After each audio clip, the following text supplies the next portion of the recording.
Greetings, friends, and welcome to Enigma Night Gaming. My name is Liara, and I will be your guide in today's adventure. Today, we are playing the Great Ace Attorney Chronicles, and in today's episode, we're going to confront our original witnesses in the case and ask them, well, did they throw the body through the skylight? Well, that's the theory. Let's see what these witnesses have to say, shall we? Refuting the accusation. We were the only two people up on that roof deck, dead or alive. I can swear to that. If anything happens where we were sitting, don't you think one or the other of us would have noticed? In any case, neither of us knows the first thing about the victim. We had no reason to kill the man, except you did. The skylight was shut the entire time, I tell you. We couldn't possibly have opened it. If you're so sure the victim fell through the skylight, where's your proof? Well, I mean, it is just a theory. I must say that on listening to this testimony, it is somewhat hard to imagine. Well, except for it can't be opened from the inside. It can only be opened from the outside, right? How either witness could have performed any malevolent act on this open rooftop deck without the other noticing forthwith. Unless they were in it together. That's right, you see. We're innocent, I tell you! Although logically, of course, the arguments fall down if the two of you were in collusion with one another. What? Eh? According to the investigations by Scotland Yard, the two witnesses share no common dealings. Ha! Well, I don't trust coppers any more than I trust the stinking witch. Something doesn't feel right here. The trial is going in our favor, really. So why do I feel so uneasy? Counsel for the defense, over to you. Your cross-examination, please. Oh, yes, my lord. All right, time to cross-examine. All right. We were the only two people up on that roof deck, dead or alive. I can swear to that. Hold it! Let's see what he has to say. So at no time did the victim, Mr. Mason, climb up to join you on the roof deck. Absolutely not, Dickon. Alright, what do our other people have to say? Oops, no. What do our other people have to say? No one is... We'll have to keep an eye on everybody. No question about it, he said. None at all. Oh, but yes, of course. I remember seeing them both. I saw the victim inside the enclosed cabin talking with this man here. This is true, Mr. McGilded. Dear me, my lord, at the risk of repeating myself, I boarded the omnibus alone and nodded off inside almost immediately. That's an outright lie. Without a doubt you were engaged in... Let me stop you there, fella, and ask, do you have any evidence at all? It's all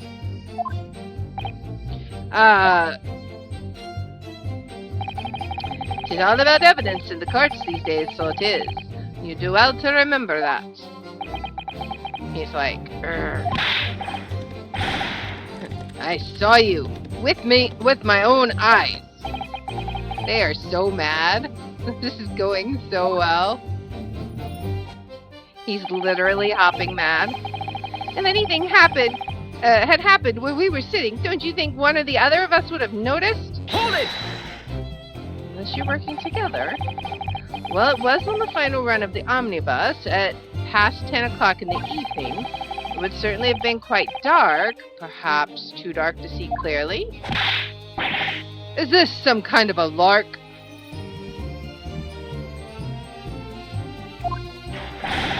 Is this some kind of a joke, he said? Is that what this is? Or perhaps one or the other of you fell asleep briefly?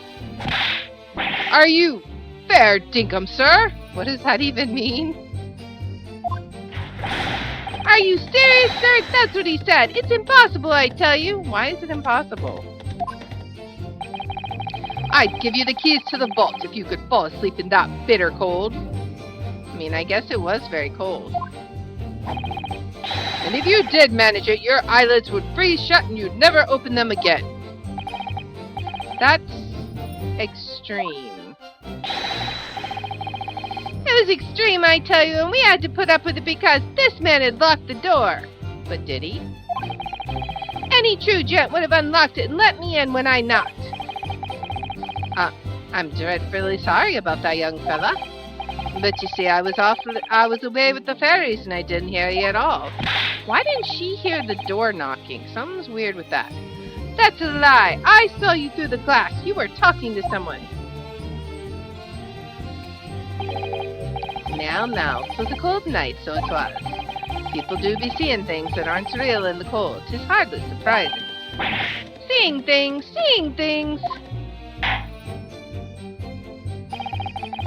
I believe we have reached an impasse here on this particular point.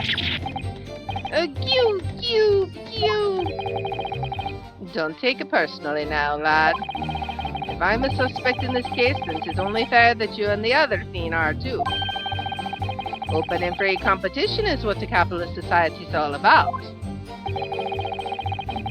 This isn't a competition I should like to be involved in, really.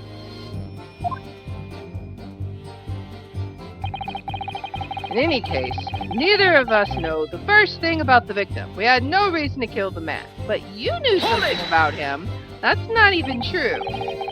So you never met Mr. Thrice-Fired Mason before. Oh, you knew Mr. McGilded. Okay. Oh, Loomy, no, not once.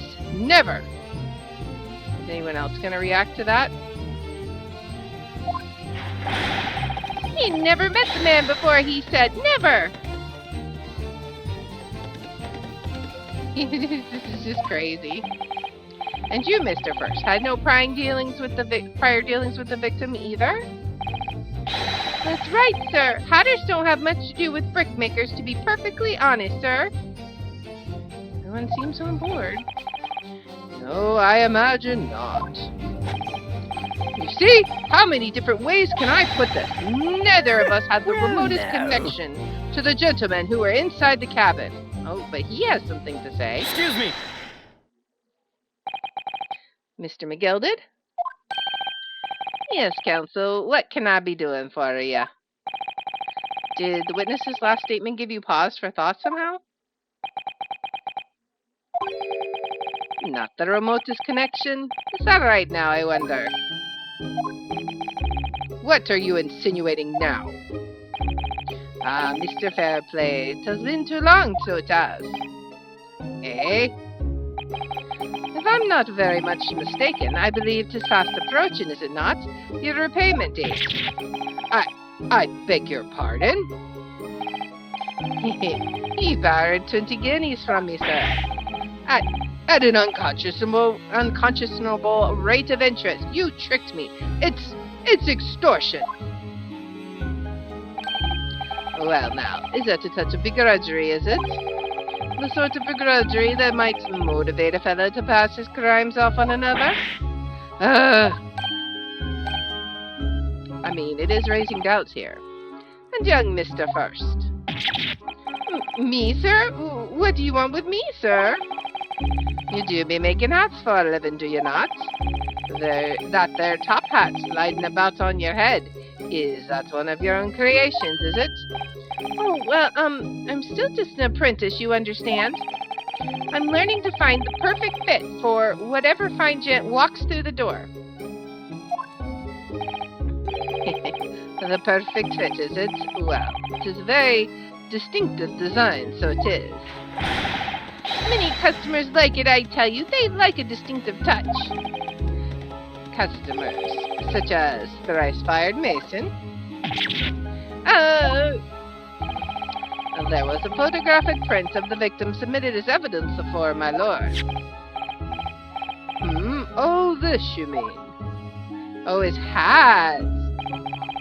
I can't help thinking that the poor fellow's hat looks distinctly familiar, wouldn't you say? Oh! That's one of my hats! Aye, that it is. So it would seem the brickmaker was a customer of yours. The sort of customer, I'd wager, you could have had a wee quarrel with over the distinctiveness of the goods. Oh, no, sir. Absolutely not, sir. Well, there's really nothing more to add. It wouldn't be right to say that the two fellows here haven't the remotest connection to the victim, you see. Man, oh man. I rest my case. They're just like sweating, all nervous. You little weasel. He's better at this than I am. Gosh, Mr. McGilvert has certainly been thorough in his research, hasn't he? Oh man, he's just having a ball here. Please, don't let me that interruption hold up the proceedings.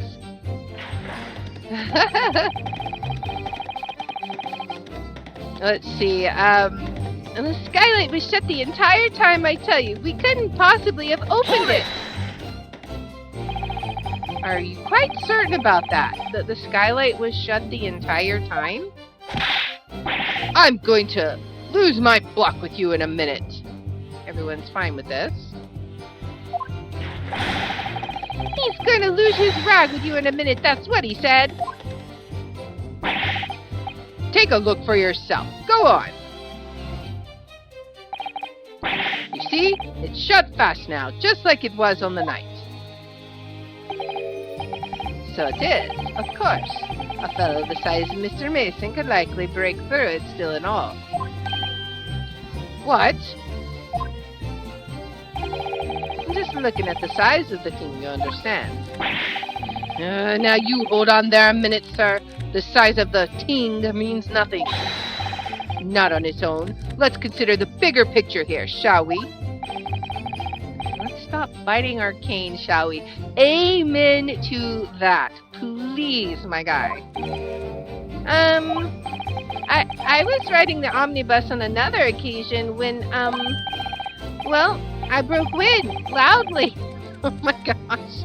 I was shocked myself with it as it happened. The look on the judge's face. This is an unexpected confession, Mr. First. Oh, I just mean to say, well, the point is, I tried to open the skylight, you see. But just my luck, I couldn't make it budge. The stench was terrible. Everyone was looking daggers at me, sir. I went as red as a rogue, I did. Oh my gosh. Are you expecting me to sentence you? Oh, no, sir. The point is, the skylight can't be opened. I tried and tried when I was inside that cabin of shame. Excuse me. Do you have something to say about that, Miss Lestrade? What's she gonna add? I'm curious. Miss Lestrade.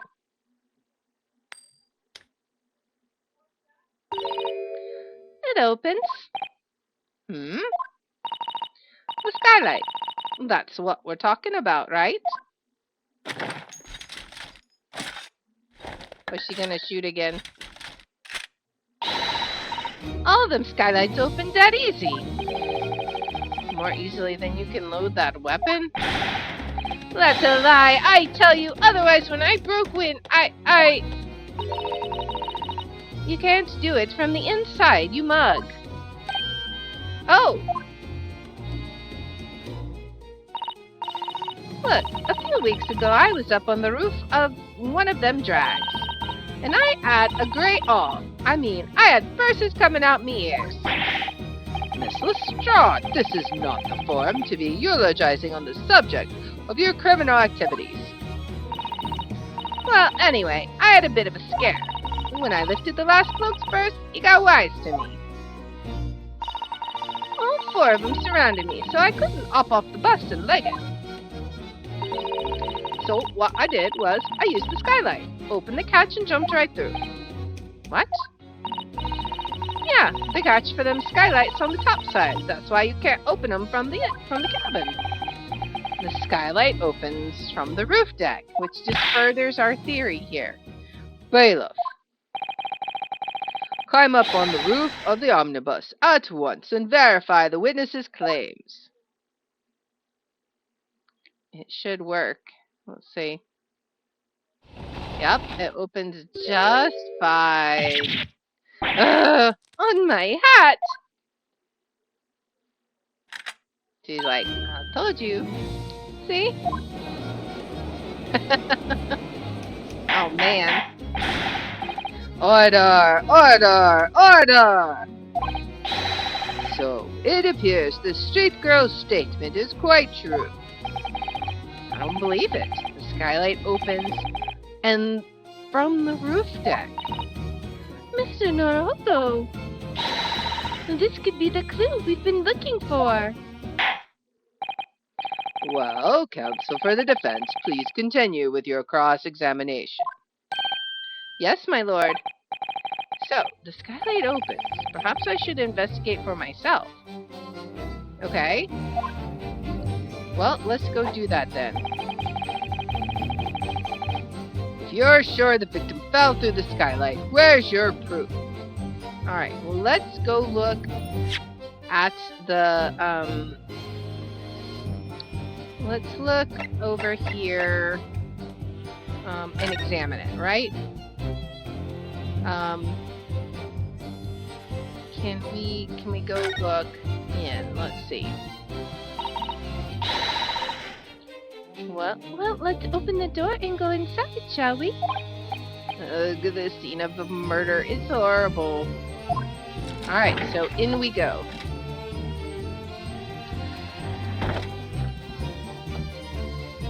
Alright, so, what do we see over here? Can we look up at the skylight? Let's see what it says. So, the catch for the skylight is on the top side. Yes, but it's not fastened at the moment, so we can slide it open from in here. Oh, what is this? Is this anything? Okay, let's keep looking. Anything? Oh, uh-oh. That's not good. Yes, it does open very wide, doesn't it? Wide enough to kick someone through. Like you through, certainly, Mr. Naruto. Why someone like me? Ah, What is it? It's the blood. look here, just here. Look at this. That's without question. It's blood. Why would there be a blood stain there? Surely, it can't be unrelated to the case, can it? One would hope not. Alright, the details in the omnibus have been updated. The scene of the crime, there is a blood stain visible on the frame of the skylight while it's open. Alright, so we present the omnibus now. Alright, where's my proof? It's right here, sir. On the night in question, the victim was fatally stabbed in the stomach. And immediately afterwards, the victim's body was pushed through the skylight into the cabin below. Those are the facts. And the irrefutable proof remains clearly visible in the omnibus that stands before us in this very courtroom. What? That's utterly humbug. You can't possibly have any evidence. No, you can't. I mean, we didn't do it, I tell you. It's impossible. What is it? Irrefutable proof here in this courtroom.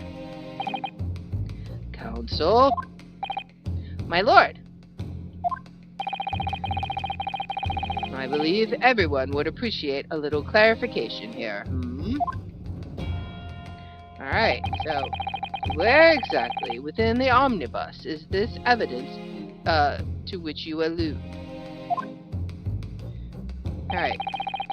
You will point out what it is and prove the victim fell from the roof deck through the skylight. Alright, let's point up. And we get, there we go, right up here. Got it! By Jupiter, is that blood? Ugh. This blood stain proves two things.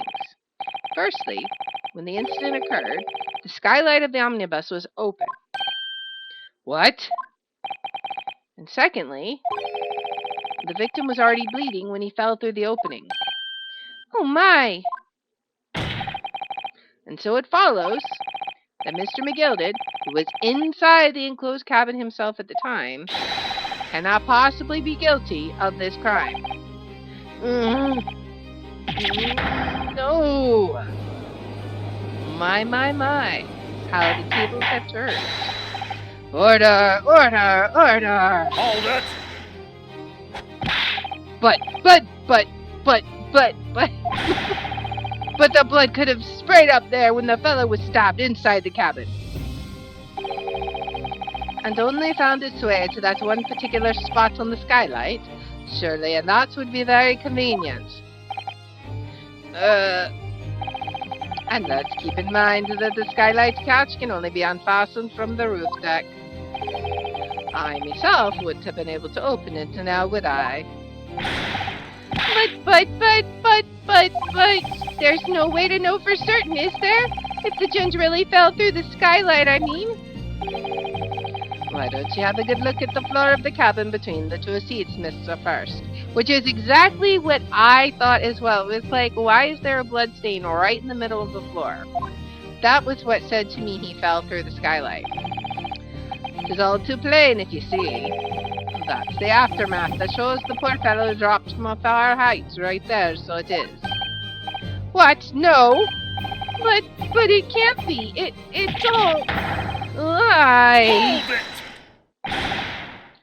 My fellow jury members, I think we can all agree that this is a clear proof of the defendant's innocence, can't we? I believe we can, yes, sir. It's clear to me now where the filthy rubbish can be found in this courtroom. So they thought they could pull the wool over my eyes, did they? She's busily typing. I won't tolerate any of the guild carriages being sullied with blood. I won't tolerate it. Oh, I always knew that nice gentleman who gave us that delightful park couldn't have done such a thing. On three then, everyone. 1, 2, 3. Objection! Uh-oh.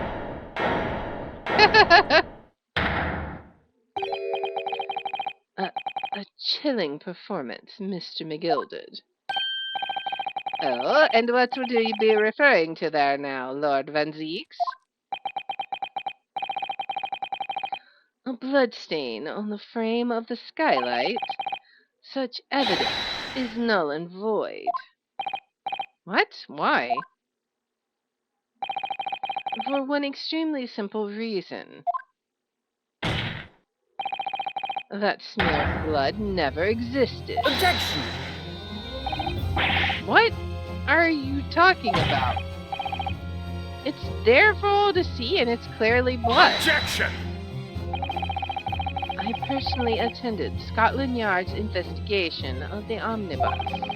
The officers involved went over the carriage with a fine-tooth comb. So I can state with absolute surety, no such smear of blood existed in the carriage, at least not until this trial began. But are you suggesting, Lord Van Zeeks, that this stain of blood was fabricated, my lord? Yes, and while this court has been in session. What? What was it? We can't substantiate that. What a palaver. I must say I didn't expect such crude reasoning from a prosecutor of your standing, Lord Van Zeeks. But I'm Magnus McGilded, a fellow known all over the capital for his fine contributions to public life. I don't take kindly to slander, and I'll fight to the bitter end. Even if it's rolling off the tongue of the Reaper of the Bailey. Mr. McGilded, I realize that this is your first appearance in court as the accused. However, I am well aware of your involvement behind the scenes in a great many affairs of dubious nature. You're very adept when it comes to avoid getting your own hands dirty. And each time it happens that a case you're involved in is investigated, you adapt the facts. Adapt the facts? What does that even mean? When you wield a fortune the size of Mr. McGilded's, however ill-gotten it may be, nothing is impossible. Tampering with evidence, manipulating the scene of a crime, bribing witnesses. I toast your ability to concoct the most convenient of stories, sir. Tut-tut, Lord Venziques. This will not do, to be sure. Will it now, counsel? Oh, no. I think it's fair to say this does all sound like a rather far-fetched excuse by a desperate man. The blood on the skylight didn't exist, you say? But if you all will cast your minds back, is it not true that the omnibus there has been in the courtroom the entire time? How could anyone possibly have put a smear of blood in it without the world and his wife seeing? Isn't that right now, counsel? It's true. The omnibus has been in full view the entire time that court has been in session. My learned friend, here's to hearing your opinion on this matter in your own words. Alright. As you wish. Could someone have tampered with the omnibus during the trial? If you're asking me, I mean, it is possible during the smoke bomb, right? That's not... I don't want to say that, because that's not going to work well for our clients, right? It is in the realm of possibility, but why? What is going to happen? I mean, that's like our main evidence here. What do we say? I mean, it is possible. I think conscience is gonna... I want to say it's out of the question. But it's not. That would be putting blinders on. We have to acknowledge it could have been possible. And then prove that it didn't happen, right? It could have been possible. Once again, we're, as a defense lawyer, it's my job to advocate for the defense as best as I can. But still, I feel as though there's something even more important at stake here. There is no evidence to suggest that the defendant did as my learned friend suggests. However, in terms of having the opportunity to carry out the alleged tampering, there is one possibility. Oh. Good gracious. Explain yourself, counsel. During the smoke bomb. I mean, that's the only possible time that could have happened, but, yes, there is. It seems my learned Nipponese friend has no intention of running from this deceit. Deceit? I'm sure everyone still remembers clearly the recess that we were forced to take as a result of the smoke grenade fired by the witness currently in the stand, Miss Gina Lestrade. So that's a possibility. What is going on? Be careful, Mr. Norohodo. Cover your face. Bailiff, don't let the accused escape. Secure the omnibus. I mean, they took care of that immediately, right?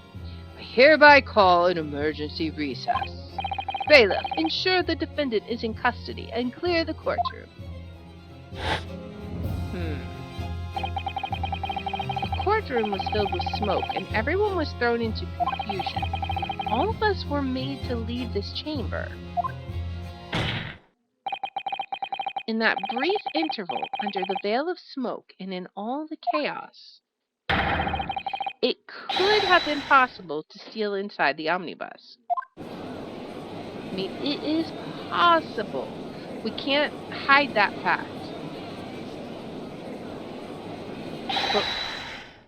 But I don't know. Are you wise? What are you trying to pull, you rotten feckless gouger? Feckless gouger? You're supposed to be defending me. 'Tis a wicked plot. 'Tis a plot to undermine me, so it is. Objection! Whatever you think it is, it changes nothing. The facts are the same. After this courtroom was evacuated earlier as a result of the smoke grenade, a number of inconsistencies materialized in relation to the omnibus. Inconsistencies such as? Well, the luggage that was moved. To start with, the storage compartment underneath the rear passenger seat. Yeah, it was emptied out, whereas before it was very clearly full. When police investigated the omnibus, this compartment was full of the driver's items. Secondly, we have the smear of blood on the edge of the skylight. As I had said, that was not present at the start of the trial this morning. I mean, I didn't see it, but I couldn't open it from the inside, so... Unfortunately, Lord Van Zeeks, no one is able to corroborate your claims. That's true. When the omnibus was first wheeled out, both the storage compartment and the skylight were shut. Accordingly, I'm afraid to say, we cannot establish with any certainty if this evidence is the result of tampering or not. Indeed, my lord. No doubt there was not a single person who saw fit to verify such things. What do you think? Sorry? About the omnibus. Is there anything else unusual about the omnibus? Let's go with I have an inkling, because I feel like there's got to be something. I don't know. I mean, like, even after the equipment was moved, where did it go, right? I mean, there's got to be other things, right? My lord. Yes, counsel? There is one further inconsistency. A mark that surely could not have been present at the start of the trial. What? What in the devil's name are you going to say now? If you dare to betray me, you little maggot, you'd better start watching your back. Silence, Mr. McGildred. The court awaits the defense's clarification. This trial keeps swinging one way and then the other. I have no idea what's the truth and what's deception. What am I supposed to believe here? I shall have to ask you to elaborate, counsel. Alright, so a mark that couldn't have been there? Where exactly is this alleged mark that you claim appeared at some point during the trial? What about this? Okay, if this was added. That's blood, isn't it? Is something wrong? Oh, it's just, well, this blood stain is so obvious, that's all. And yet Van Zeeks has made no mention of it. I suppose that does seem a little strange. Why do I have such a bad feeling about this? Okay, it's got to be this blood then. That's what made me think he fell from the skylight, right? If we consider that the victim fell through the skylight onto the floor of the cabin, you would certainly expect to find signs of blood where he landed. But as far as I recall, this bloodstain on the cabin floor was not there when the omnibus was first brought into the courtroom. Maybe that's why I didn't think it before. Good Lord.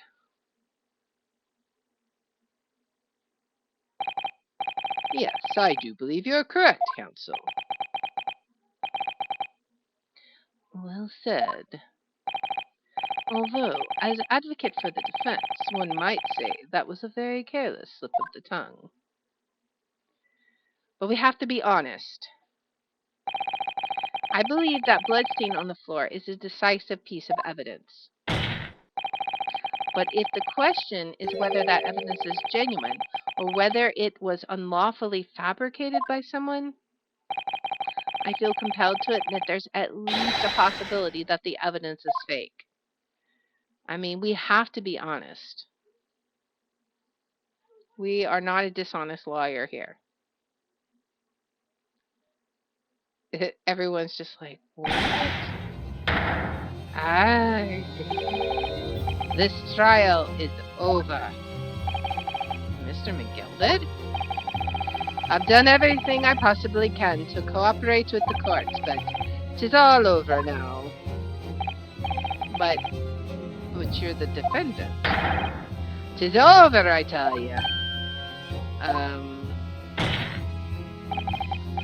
Memory, recollection, what people think they saw. 'Tis all a nonsense. Facts are what counts. And the fact is that bloodstain is there now. Well...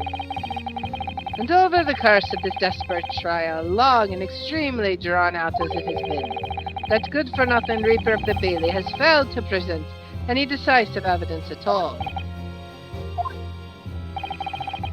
I'm scandalized, so I am. I thought better of Lord Van Zieks. Well, my lord,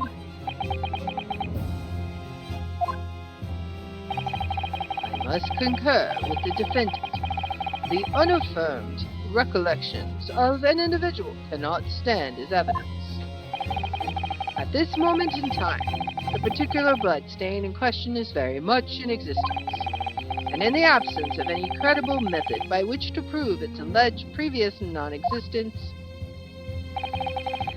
I regret to say that it would be improper for this trial to continue. Your lordship can't be serious. Lord Van Zieks, what is your position? The prosecution, my lord, has no further witnesses or evidence to present. Very well. In that case, as I believe we have explored every possible avenue in this matter, I shall proceed to my adjudication. As a formality, I am of course obliged to confirm with the defense first. What formality? As things stand at the moment, it would seem that Mr. McGilded will be found not guilty. Yes? Which would mean we've won. Is that really the right outcome here? Is it really all right for the trial to come to an end now with all these unexplained inconsistencies? Counsel for the defense, your closing statement, please. Alright. Yes, my lord. The defense believes the defendant could be guilty. I mean, I hate to do it. We're the worst lawyer in the world, but he's very sus. I am here in this courtroom today to advocate for the defense of my client, Mr. McGilded. However, at this moment in time, I cannot in all good conscience attest fully to the defendant's innocence. What are you saying, man? He looks like he wants to kill us. Without any question, there is no conclusive evidence to prove that the defendant is guilty. However, there is also no conclusive evidence to prove that he is innocent. Good gracious me. I mean, we need to find the actual person who did it, right? Order! Order!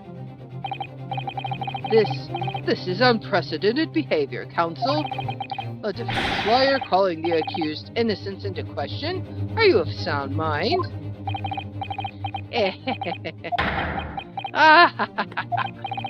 Oh, it was a grand decision to appoint you as my lawyer, so it was. A grand decision. What?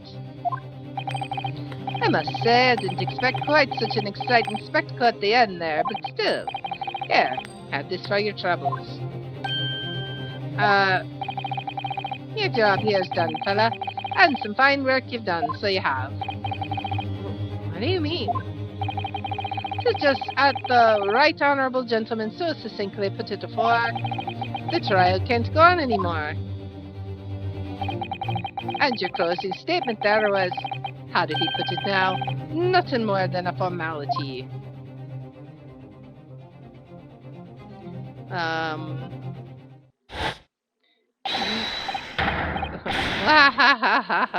You so sussy. Oh man. I really don't know what to make of all this. Is the evidence we've seen genuine, or was it all fake? His lordship would be human. Any unsightly rubbish should be disposed of promptly, as I said. Stinking rich are always guilty of something. You mark my words.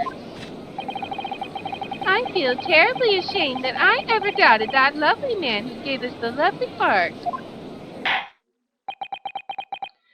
Now no one is in agreement with anything, now that the proceedings have unfolded in this way.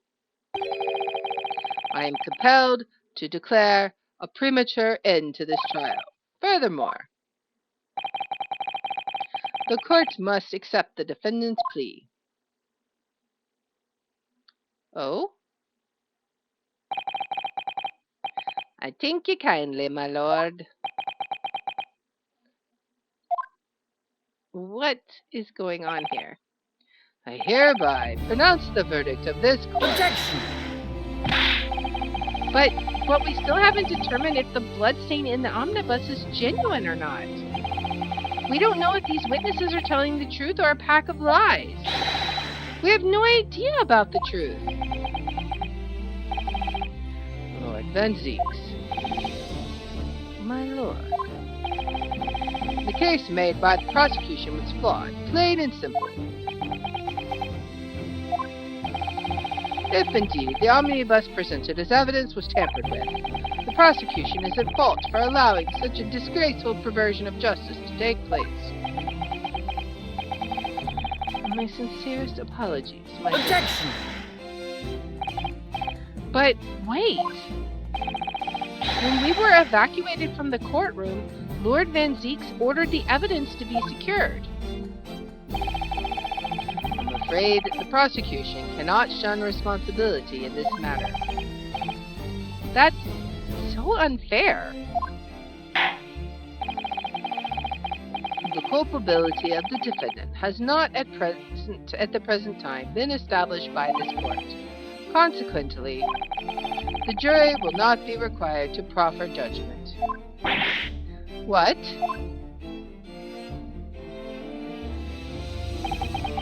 Well, Lord Van Zieks, it's been a pleasure, so it has. And as for you, my dear fella, I couldn't have asked for a better defense. Do you mean to tell me this has all been a grand waste of time? 'Tis the law of the land, my good man. If you'd like to pursue this matter further, you can always go ahead and try to change the law. Magnus McGildig. Good grief, you've more to say to me, have ye? Just one thing, a warning. This is far from over. Well, something to be looking forward to then. Oh man. I hereby pronounce the defendant, Mr. Magnus McGildig, not guilty. Oh man. Oh man. What a wild ride. I don't know how I feel about this verdict. I feel like there'd be some shenanigans going on. I can't believe it. This is an outrage. They should have examined the evidence more. What are you talking about? The man's been cleared. He's innocent. Oh, the courtroom chatter. With the courtroom in pandemonium for the second time that day, the judge delivered his verdict. And my first ever trial in Great Britain came to an abrupt end, with the defendant being found not guilty. Ostensibly a victory for us.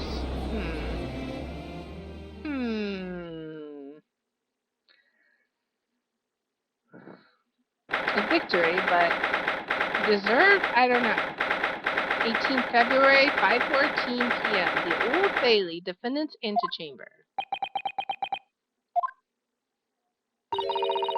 That certainly was a long trial. Yes, it was. Your first ever trial on foreign soil, and your first victory. It was a wonderful performance. My heartfelt congratulations. And to you, Mr. Sato. Thank you for your assistance. I suppose we should be happy. The trouble is, we're still completely in the dark about what actually happened. Well, we didn't have enough time. But isn't it wrong? I mean, who was actually responsible for Mr. Mason's death? We don't even know that.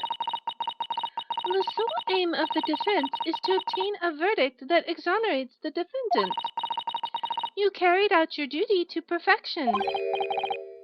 I thought you did. Mr. McGill did. Ah, the girl is with him too. Well, it seems the stories are true. Oh, what stories? About the 6 enormous fireworks they do be letting off when there's a verdict of not guilty. I'm sure you must have seen them now. Spectacular, wouldn't you say? Yes, definitely. I'd heard it was a sight to behold, and to be sure it was. And I've you to thank, I suppose, for having an opportunity to see it. Oh, I don't know about that. I'm not sure I really did anything. What on earth are you saying, fella? How did I walk out of there a free man, then? I don't think it was so much thanks to me as down to your planning. You're a straight-talking fella, aren't you? I must say, you had me astray in the head there once or twice. But you're young and headstrong. Ah, 'tis water under the bridge. Congratulations, Mr. McGilded, on having your name cleared. Nothing resolved. There's only one thing that matters to me. Oh? They've all seen that I didn't do that odious and obstinate deed. 'Tis grand, is it not? I suppose it is. Now, the fine fellows of Scotland Yard can take matters in hand and sort out any wee details. They'll see it for what it is. They'll get to the truth. I've absolute faith in them, so I have, after all. I do be providing a good number of their wages with all the taxes I pay. It's not that funny.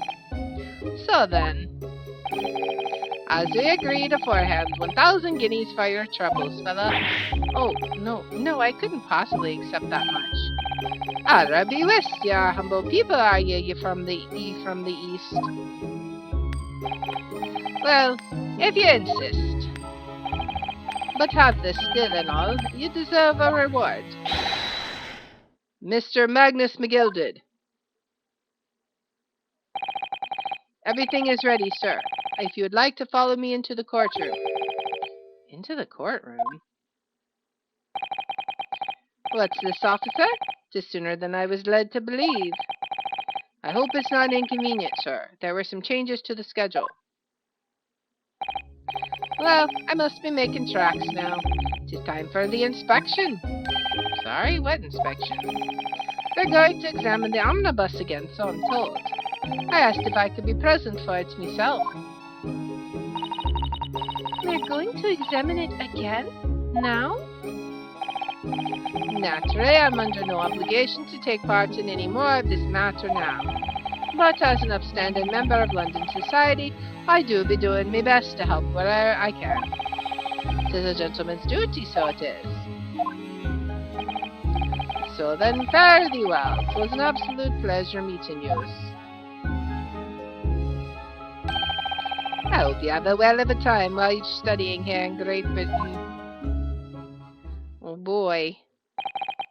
And there he goes, a free man. Oh, I forgot she was here too. Don't shoot us. Don't move. Whereas I wanted to say get a move on, she really does take forever to load that thing. Miss Lestrade, would you mind putting that thing down? Yeah, grown up. Sorry. And I ate all grown-ups. There you are. Oh, it's a little kid. Okay.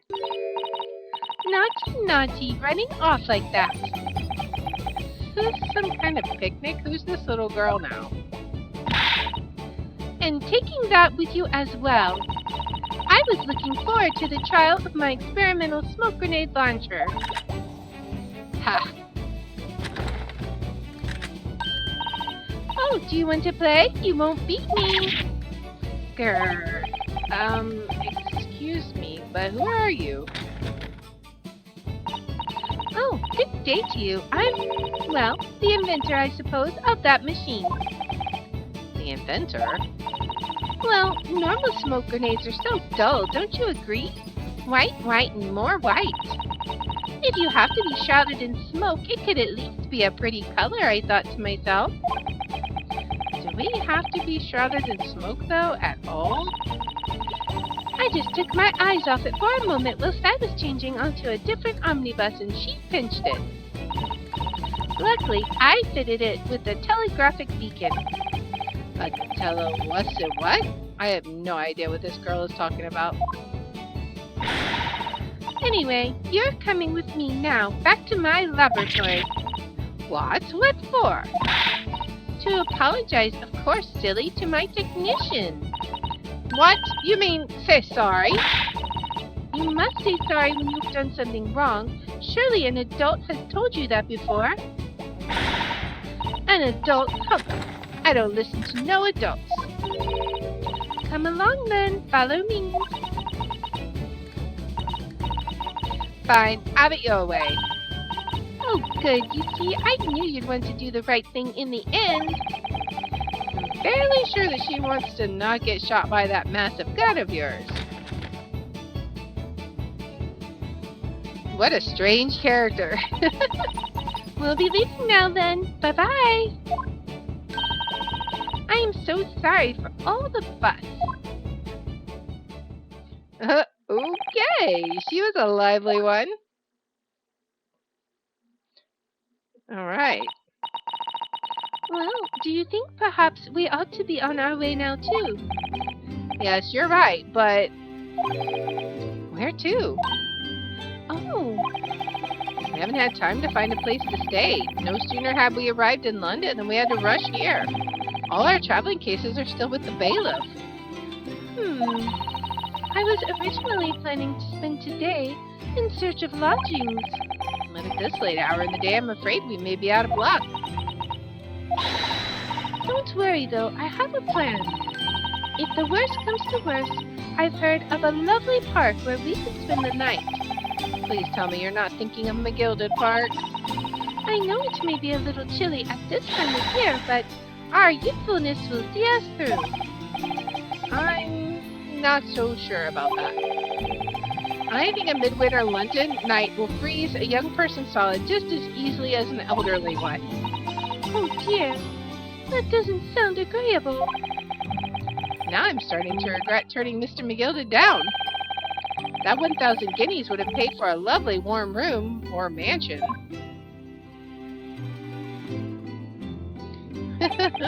And so, the trial to determine my worthiness for the study tour was over by the end of our first day in London. However, as we were soon to learn, there were more trying times ahead, just as the Reaper of the Bailey had warned. The case was far from over. Oh boy. Let's see. What now? What's going on? Get the fire brigade! Water! Uh-oh. Bring water, quick! What the? How did this happen? I don't know, sir. By the time I got here, it was already engulfed. No one was supposed to be allowed in here before we started investigating. Something is definitely wrong. There's someone in there? Who's in there? Oh, good God. There's someone in there. Who's in there? Oh.